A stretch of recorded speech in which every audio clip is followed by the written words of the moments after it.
ఐటీలో ఎంట్రీ కావాలా? Training software engineer గా అజా కోడింగ్ ట్యూటర్ లో 2 వీక్స్ ట్రయల్ పీరియడ్ లో వెంటనే చేరండి.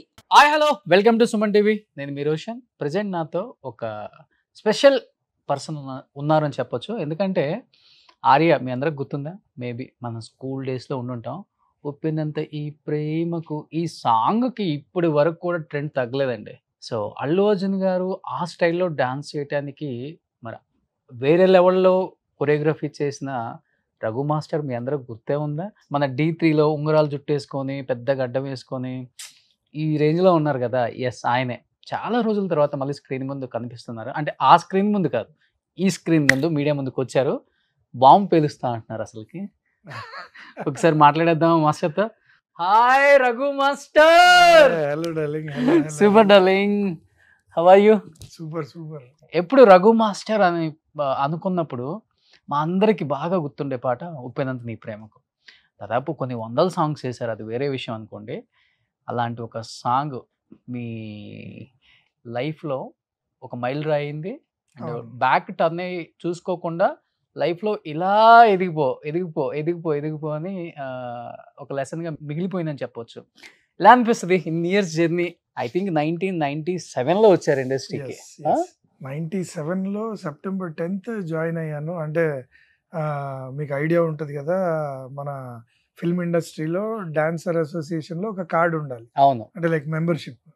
సో 97 నేను సెప్టెంబర్ 10th రోజు మెంబర్షిప్ తీసుకున్నాను. ఓకే. అండ్ సైడ్ డాన్సర్గా జాయిన్ అయ్యాను. First side dancer.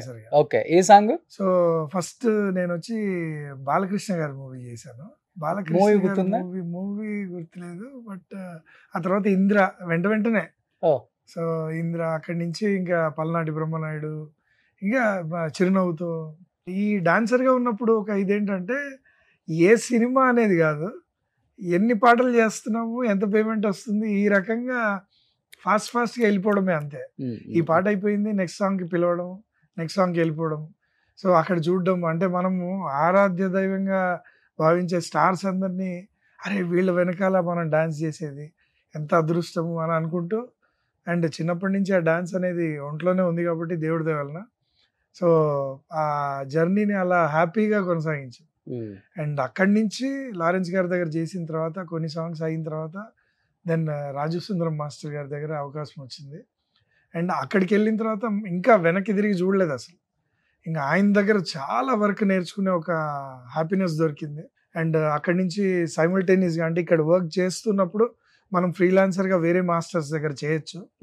Suchitra master దగ్గర, అశోక్ రాజ్ మాస్టర్ దగ్గర, ఇలా నంబర్ ఆఫ్ మాస్టర్స్ దగ్గర. అండ్ మన హైదరాబాద్కి సంబంధించిన హరీష్ పై మాస్టర్, నిక్సన్ మాస్టర్, వీళ్ళందరి దగ్గర కూడా వర్క్ చేయడం జరిగింది. శ్రీధర్ రెడ్డి మాస్టర్ అని, సో రాకేష్ మాస్టర్ గారి దగ్గర. సో చిరునవ్వుతో అని చాలా పెద్ద సాంగ్స్ అవి. చిరునవ్వుతో పెద్ద హిట్ ఆయనకు కూడా. సో అలాంటి సాంగ్స్ చేస్తున్న టైంలో ప్రభుదేవ గారి దగ్గర అవకాశం దొరికింది. నువ్వు వస్తానంటే వద్దంటాను, ఆయన డైరెక్షన్ చేసిన మూవీలో. ఇప్పుడు నువ్వు వస్తానంటే నేను వద్దానంటే మీరు ఇంకా అసిస్టెంట్ గా ఇంకా అసిస్టెంట్ గానే ఉన్నాను. ఓకే. సో ఆయన డైరెక్షన్ దాంట్లో మన తెలుగు మాస్టర్, మన నిక్సన్ మాస్టర్ గారు కొరియోగ్రాఫర్ గా ఉన్నప్పుడు నేను అసిస్టెంట్ గా చేయడం. And Pournami cinema same Prabhudeva గారి డైరెక్షన్ లో మళ్ళా పాటలు చేయడం. సో అలా అసిస్టెంట్ గా చేసే అవకాశం దొరికింది. ఓకే. అండ్ అక్కడి నుంచి హరీష్ పై మాస్టర్ గారి దగ్గర ఒకసారి సాంగ్ చేస్తున్నాను అసిస్టెంట్గా, హ్యాపీ మూవీ కరుణాకరణ్ గారి డైరెక్షన్లో. అది జరుగుతున్నప్పుడు బన్నీ గారు బాగా క్లోజ్గా ఉండేవారు. ఆయన నార్మల్గా డ్యాన్స్ మూమెంట్స్ అవి కంపోజ్ చేసేవాడిని. కంపోజ్ చేస్తున్న టైంలో రఘుని స్టైల్ చాలా బాగుంది, అసలు పెక్యులర్గా ఉంది స్టైల్, హిప్ హాప్ కానీ అది కానీ అడ్వాన్స్డ్గా ఉంది. సో నువ్వు ఎప్పుడు మాస్టర్ అయినా చెప్పు, నేను అవకాశం ఇస్తాను ఓ డెబ్యూ అని. నాకు చాలా అదృష్టంగా ఫీల్ అయ్యేవాడిని. చాలా ఒక మనిషికి ఒక వర్డ్ వస్తే ఇంకా ఆ వర్డ్ని రిసీవ్ చేసుకున్న తర్వాత ఇంక మనకు బర్డనే లేదు, ఒక గవర్నమెంట్ జాబ్ దొరికిపోయింది అన్నంత ఫీలింగ్. నెక్స్ట్ డేనే చెప్పేశారా నేను మాస్టర్ లేదు, నేను కొంచెం టైం తీసుకొని చెప్పాలని ఒక 2 movies అయిన తర్వాత దేశముద్రు సినిమా లాస్ట్ పాట జరుగుతుంది షూటింగ్, అప్పుడు నేను అయ్యాను మాస్టర్.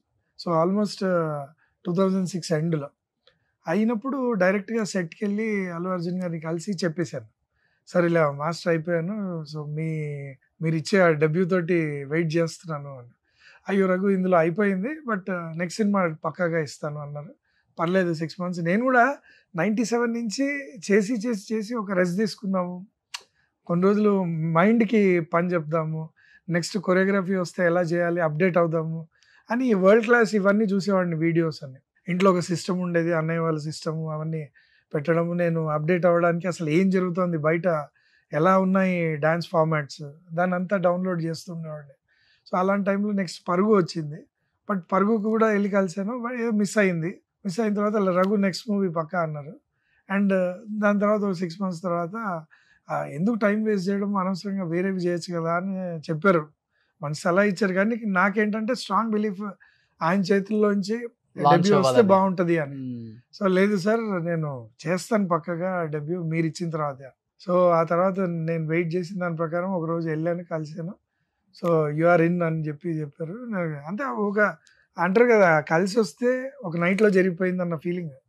సో అలా ఉప్పెనంత ఈ ప్రేమకి సాంగ్ ఆయనే సెలెక్ట్ చేసి, ఈ పాట అయితే నీకు పర్టికులర్గా చాలా బాగుంటుంది, సో నువ్వు ఎక్కువ కాన్సన్ట్రేట్ చేయి అని చెప్పారు. అండ్ 2008 ఎండ్లో నా బర్త్డే రోజు ఫస్ట్ డే షూటింగ్ స్టార్ట్ అయింది. November 14th బర్త్డే నాది. అదే రోజు షూటింగ్ స్టార్ట్ అయ్యి నైట్ నాకు సర్ప్రైజ్గా అల్లు అర్జున్ సార్ అండ్ సుకుమార్ గారు ఇద్దరు కేక్ కోసారు. సో నా కోరిక అనమాట, అంటే సెట్లో బర్త్డే చేసుకోవాలని. ఆ డెబ్యూతో అది కూడా తీరిపోయింది. సో అక్కడి నుంచి ఇంకెప్పుడు వెనక్కి తిరిగి చూడలేదు. అక్కడి నుంచి డి ప్రోగ్రామ్ అని దాంట్లో ఒక ప్రొఫైల్ ఉండాలి, D3. సో ఆ D3 దానికి నేను జాయిన్ అవ్వడం జరిగింది. అండ్ ఫినాలెకి కూడా Allu Arjun sir and Sukumar sir వచ్చారు.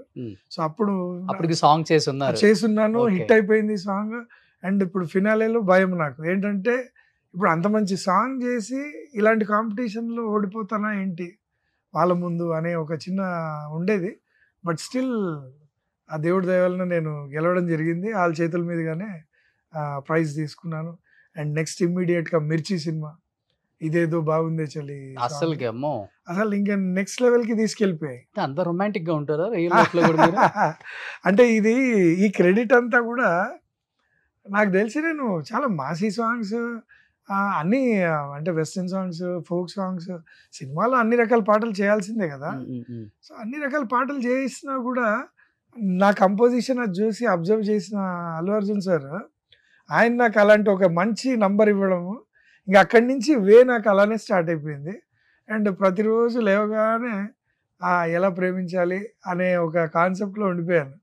సో అన్ని లవ్ సాంగ్స్ పడ్డం, కొన్ని రోజులు బాగా ముద్ర పడిపోయింది కదా రఘు మాస్టర్ అంటే. లవ్ సాంగ్స్, మెలోడీస్ అంతే. అండ్ ఈ మాంటేజ్, సో ఇలాంటి స్టోరీ బేస్డ్ సాంగ్స్, డైరెక్టర్స్ తో పాటు స్టోరీ బేస్డ్ ఉంటాయి. కొన్ని బ్రిడ్జ్ ని కంప్లీట్ చేయాలి.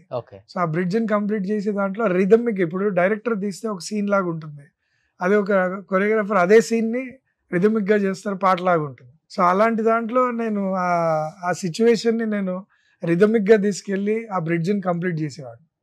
సో డైరెక్టోరియల్ సాంగ్స్ అంటారు దాన్ని. అలాంటి సాంగ్స్లో కూడా బాగా బ్రెయిన్ షార్ప్గా అవ్వడం. అండ్ రోజు ఇప్పుడు డ్యాన్స్ అంటే చేస్తాము, కొరియోగ్రఫీ ఉంటుంది, and white shot, mid shot, close shot. But ఇలాంటి కొన్ని సాంగ్స్ చాలా కష్టం. అంటే డైరెక్టర్ గారి మెంటాలిటీ తోటి బేస్ అయ్యి ఆ స్టోరీని ఆ సాంగ్ లోనే చెప్పాలి, రూపంలో చెప్పాలి. ఆ 3 minute సాంగ్ లో చెప్పేయాలి. ఎందుకంటే డైరెక్టర్ వాళ్ళకు స్టోరీలో ఇంకా వేరే చోట ఎక్కడ స్పేస్ ఉండదు. ఆ పాటలో చెప్పేస్తే ఇంకా వాళ్ళు నెక్స్ట్ కథకి వెళ్ళిపోతారు. సో అలాంటి కీలక సిచ్యువేషన్లలో ఆ పాటలోనే చెప్పారు. సో అలాంటి టాస్క్లు ఉండేవి. నాకు హ్యాపీగానే ఉండేది, డైరెక్టర్స్ సపోర్ట్ చేసేవాళ్ళు అండ్ నేను ఆలోచించేవాడిని ఎక్కువ. సో చాలా వైస్ వర్సా అలాంటి సాంగ్స్ కూడా చాలా హిట్ అయ్యేవి, సూపర్ డూపర్ హిట్స్. ఆల్మోస్ట్ అన్ని హిట్ సాంగ్స్, అన్ని మెలోడీస్ అన్ని కూడా అరే ఎవడు చేశాడంటే రఘు మాస్టర్. కానీ ఎప్పుడు అనిపించింది డార్లింగ్ నీకు ఒక్కసారిగా, అరే ఈ లవ్ సాంగ్స్, మెలోడీ సాంగ్లకి కేర్ ఆఫ్ అడ్రస్ అంటే రఘు మాస్టర్ అయిపోయాడు, ఇది కాదు కదా, నేను అన్ని టేస్ట్ చేద్దాం అనుకున్నాను ఇండస్ట్రీలో, మాసు క్లాసు అది అంతా కూడా, అది బ్రేక్ చేసి ఎప్పుడు మాస్ సాంగ్ చేసింది? ఏ సాంగ్ ఫస్ట్? అది ఇన్ బిట్వీన్ సాంగ్స్ ఉన్నాయి డార్లింగ్, అలాంటివి ఉన్నాయి సాంగ్స్. అంటే ఎప్పుడో ఒకప్పుడు డైరెక్టర్ వాళ్ళు ఎలా ఉంటారంటే కొన్నిసార్లు మాస్టర్ ఈ సాంగ్ కూడా మీరు చేసేయండి అని అనడం. సో అలా ఏదైనా సాంగ్స్, ఇప్పుడు ఎక్స్ప్రెస్ రాజా మూవీ ఉంది, నేను యూవి క్రియేషన్స్లో ఆఫ్టర్ మిర్చి తర్వాత ఎక్స్ప్రెస్ రాజా వాళ్ళ ప్రొడక్షన్లోనే చేశాను. సో చేసినప్పుడు ఫస్ట్ దాంట్లో హూలాలా సాంగ్ అని చాలా పెద్ద హిట్ అయింది. అది ఒక మంచి నంబర్, డాన్సింగ్ నంబర్ ప్లస్ ఒక melody. So love song. So ఆ సాంగ్ని ఫుల్ఫిల్ చేశాను. కరెక్ట్గా అంటే నేను అనుకోవడం కాదు, వేరే వాళ్ళు అనుకోవడం ఏంటంటే ఈ జానరే కానీ మాస్టర్కి కాటుకెట్టిన కళ్ళని చూస్తే అని ఒక టిపికల్ ఒక ఫోక్ విలేజ్ ఫోక్ సాంగ్ ఇచ్చి, అంటే యూజువల్గా మనకు దినేష్ మాస్టర్ అలా చేస్తూ ఉంటారు. అలాంటి పాట మరి ఆయన డేట్ దొరక నన్ను చేయమన్నారు. నేను ఆ పాట చేశాను. చేసిన తర్వాత ప్రభాస్ గారికి సినిమాలో నాకు హూలాలా ఫేవరెట్ అయితే, ప్రభాస్ గారు అయితే చూసి ఫస్ట్ ఇచ్చిన రివ్యూ ఏంటంటే సినిమా నాకు కాటుకెట్టిన కళ్ళని చూస్తే ఆ పాట చాలా బాగా నచ్చింది. సో కలర్ఫుల్ చిలక అంటారు ఆ పాట. కలర్ఫుల్ చిలక చాలా బాగుంది, నాకైతే చాలా ఎంజాయ్ చేశాను. అంటే అలాంటి మధ్య మధ్యలో చేస్తూ వెళ్ళాను. కానీ ఈ సాంగ్స్ హిట్ అయినంత, ఆ సాంగ్స్ హిట్ అయినా కూడా నాకు అప్పుడు ఒకటి తెలిసింది ఏంటంటే, కొన్ని సాంగ్స్ ఉంటాయి డాలి, ఇప్పుడు డాన్స్ నంబర్స్ ఉంటాయి కొన్ని. ఈ సినిమా తర్వాత నెక్స్ట్ సినిమా వచ్చేటప్పటికి కొన్ని మర్చిపోవచ్చు, ఎందుకంటే దాన్ని మించిన పాట ఇంకోటి వస్తుంది.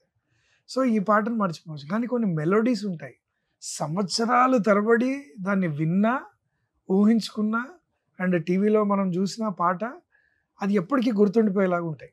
సో అలాంటి పాటలు నాకు పడ్డం చాలా అదృష్టంగా అనిపించింది. ఎందుకంటే ఇప్పుడు ఆర్య 2 పాటనే ఉంది, ఆ తర్వాత మిర్చి సాంగ్ ఉంది, ఆ తర్వాత ఇప్పుడు గీతా గోవిందం సాంగ్స్ ఉన్నాయి, సో తర్వాత చలో సాంగ్ ఉంది.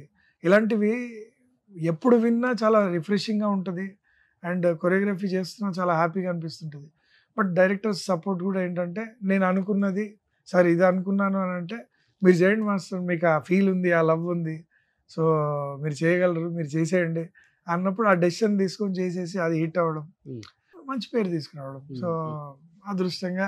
అండ్ ఇప్పుడు ఇందాక అడిగిన క్వశ్చన్కి ఏంటంటే, ఎప్పుడన్నా ఒక సీజన్ ఉంటుంది, దీనికి కూడా ఒక సీజన్ ఉంటుంది అండి. యూజువల్గా మూవీస్ సంక్రాంతికి రిలీజ్ అవుతాయి, రిలీజ్ అయిన తర్వాత ఒక 1 month అలా గ్యాప్ ఉంటుంది, వెంటనే సాంగ్స్ కూడా ఉండవు, ఎందుకంటే కొత్త సినిమాలు స్టార్ట్ అయ్యి. అదే దసరా టైంలో కూడా అలానే జరుగుతుంది, కొన్ని రిలీజ్ అయిపోతాయి, అయిపోయిన తర్వాత ఒక 1 month అలా ఖాళీగా ఉండాల్సి వస్తుంది. ఆ ఖాళీ స్పేస్లో ఉన్నప్పుడు అనిపిస్తుంది, ఏది మనం బిజీగా ఉన్నప్పుడు అనిపించదు. మీరు అన్నట్టు ఆ ఖాళీగా ఉన్నప్పుడు అరే నేను వేరే పాటలు కూడా చేయగలను కదా, ఒక్కరు ఆ పాటలు సజెస్ట్ ఎందుకు చేయరు, లేదంటే నేను కూడా అప్పుడప్పుడు కొంతమంది ఫ్రీగా డైరెక్టర్స్ దగ్గర నాకు ఫ్రీగా అనిపిస్తే, సార్ ఏంటి సార్ వేరే పాట ఏదైనా ఇవ్వచ్చు కదా ఈ పాటతో పాటు, సో నేను చేస్తాను కదా అంటే, ఈ స్టైల్ మీరే చేయగలరు, దానికి 100 మంది ఉన్నారు అని ఏదో ఒకటి చెప్పేస్తారు. సర్లే నేను సాటిస్ఫై అయిపోయి పక్కొచ్చు, అంతేనా? అంతే. అంటే ఈ సాంగ్స్ కేర్ ఆఫ్ అడ్రస్ ఇంకా మీరని అది ఫిక్స్ అయిపోయింది. సో నేను బట్ మాస్ సాంగ్ లో మీకు పేరు తెచ్చిన సాంగ్ అంటే, మాస్ సాంగ్స్ ఏమి ఎక్కువ ఏం చేయలేదు. ఆ సాంగ్స్ లో అసలు అంటే యూజువల్ గా ఏదైతే ట్రెండ్, ఇప్పుడు ఒక్కొక్కరికి ఒక్కొక్క జానర్ అనేది క్రియేట్ అయిపోద్ది. ఫస్ట్ మీరు పునాది ఏదైతే చేశారో దాంట్లోనే ఆల్మోస్ట్ వెళ్ళిపోతాయి, మిగతా కొరియోగ్రాఫర్స్ కూడా అంతే. ఓకే, ఇప్పుడు మాస్ పాటలు చేసే వాళ్ళు కొంతమంది ఉంటారు, ఇంట్రడక్షన్ సాంగ్స్ చేసే వాళ్ళు కొంతమంది, గణేష్ మాస్టర్ చేసుకోవచ్చు. ఇప్పుడు ఏమైంది, నెక్స్ట్ సినిమాలో ఇంట్రడక్షన్ పాట అనగానే అరే గణేష్ మాస్టర్ని చూస్ చేసుకున్నాం, మెలోడీ అనగానే ఒకసారి రఘు మాస్టర్ ట్రై చేద్దాం, అరే మంచి సెట్ సాంగ్స్ ఇట్లా ఉన్నాయంటే అరే శేఖర్ మాస్టర్ని ట్రై చేద్దాం. సో ఇలా ఎవరికైతే ఆ సెట్ అయిపోయి ఉంటాయని, ఆ సెట్ అయిపోయిన దాన్ని మీరు డిస్టర్బ్ చేయలేరు, ఆలోచన కూడా అలానే ఉంటాయి. డైరెక్ట్ ఐటమ్ సాంగ్స్ చేసారా ఏమన్నా? ఆ ఐటమ్ సాంగ్స్ చేశాను, 2-3 చేశాను. కానీ అదే అంటాను, ఐటమ్ సాంగ్స్ చేసినా కూడా మళ్ళా నెక్స్ట్ పొద్దున్న లేస్తే నెక్స్ట్ అదే రావాలి మనకు. నెక్స్ట్ ఈ ఐటమ్ పాట చేశారు కదా, నెక్స్ట్ ఐటమ్ పాట ఇచ్చేద్దామని ఎవరికేం ఉండదు. ఎంతసేపు మీరు ఎక్కువ క్రెడిట్ సంపాదించిన జానరే ఎక్కువ ఉంటుంది. ఐటమ్ సాంగ్ లో మీరు మంచి కింగ్ అంట. ఏం లేదు డార్లింగ్, అది ఐడియాస్ వస్తుంటాయి, చేస్తుంటాము. అంటే అప్పటికప్పుడు వస్తాయా, లేకపోతే అంటే ప్రీవియస్ గా? లేదు అంటే ఇమాజిన్, ఎందుకంటే ఎన్ నెంబర్ ఆఫ్ సాంగ్స్ చూస్తూ ఉంటాము, చూస్తున్నప్పుడు అరే మనం ఏది చేయాలి ఏది చేయకూడదు, మనకి ఇస్తే మన స్టైల్లో మనం ఏం చేస్తాం. ఆబ్వియస్గా ప్రతి ఒక్కరు ఆలోచించిన విధానం, మనకిస్తే మనం ఎలా చేయొచ్చు. సిగ్గుంటుందా ఏమన్నా ఎక్స్ప్రెషన్స్ ఇచ్చేటప్పుడు మీకు? ఏం లేదు డార్లింగ్, నేనైతే ఫుల్ ఆర్టిస్ట్లకు నా అసిస్టెంట్స్ కంటే ఫస్ట్ ఉంటాను. నేను ఆర్టిస్ట్కి వెళ్ళి అమ్మాయిలు కానీ ఒకసారి అది కాటుక కల్లో హీరోయిన్ స్నానం కూడా చేస్తుంది కదా. అవునవును, అంటే డైరెక్ట్ వెళ్ళి చెప్పేస్తాను, సార్ ఇలా మా ఐస్లో ఆ చిన్న వెట్నెస్ ఉండనియండి, అలా చూస్తూ ఉండిపోయేలాగా. సో అమ్మాయి చూస్తున్నప్పుడు టక్కని తిప్పేయడము, ఒక చిన్న స్మైల్ అని ఇలా చూపిస్తూ ఉంటాం. అంటే డైరెక్ట్ ఇప్పుడు నేను ఇవి ఏంటంటే బేసిక్గా ఎక్స్ప్రెషన్ సాంగ్స్. సో ఇలాంటి ఎక్స్ప్రెషన్ సాంగ్స్లో నేను అసిస్టెంట్కి చెప్పి అసిస్టెంట్ నేర్చుకొని వాళ్ళెళ్ళి చెప్పేదానికన్నా డైరెక్ట్ డైరెక్ట్ కమ్యూనికేషన్, చెప్తారు. ఓకే. డైరెక్ట్ డాన్స్ మూమెంట్ ఏదన్నా ఉంటే అప్పుడు ఒక 5 సార్లు ప్రాక్టీస్ చేయించడానికి అసిస్టెంట్ ఈజ్ ఓకే. బట్ నాకు కావాల్సిన ఎక్స్ప్రెషన్ని డైరెక్ట్ ఎక్స్ప్రెస్ చేస్తాను. Okay. Whether it may be అమ్మాయి అయినా అబ్బాయి అయినా నేను హీరోయిన్కి కూడా చెప్పేస్తాను. అసలు ఆ స్టెప్ చాలా బాగుంటది ప్రభాస్ గారు చేస్తారు. చాలా సెక్సీగా ఉంటది అది. ఆయన హైట్ అండ్ దట్టు ఆ లుక్ లో ఆయన ఎలా ఉంటాడు అసలుకి, అమ్మో. ఆ హైట్ కి ఒక చిన్న వేవ్ చాలు, ఓ పెద్ద వేవ్ గల ఆ హైట్ ఉన్న స్టెప్లు వేస్తే సెట్ అవ్వదు. ఇంకోటి చిన్న వేవ్ చేసినా కూడా చాలా పెద్దగా చాలా. కనబడుతుంది. అసలు అంత ఆకారము ఒక చిన్న మూమెంటే అందులో చేసింది నేను. అంటే చిన్న ఒక పెప్పీగా ఒక మూమెంట్ చేసింది ఉమ్, ఆయన బాడీలో నుంచి రాగానే ఎలా అంటే ఒక ఎన్హాన్స్ అయిపోయింది అలా. అవును. సో అది ఒక హుక్ లైనే, ఆ హుక్ లైనే, కానీ పాటలో ఎక్కడో ఫుల్ డాన్స్ ఉన్న ఫీలింగ్ ఓకే. అలా క్రియేట్ అయిపోద్ది. ఓకే. సో బేసిక్గా అలా కొరియోగ్రఫీ చేసుకుంటూ వెళ్తాను.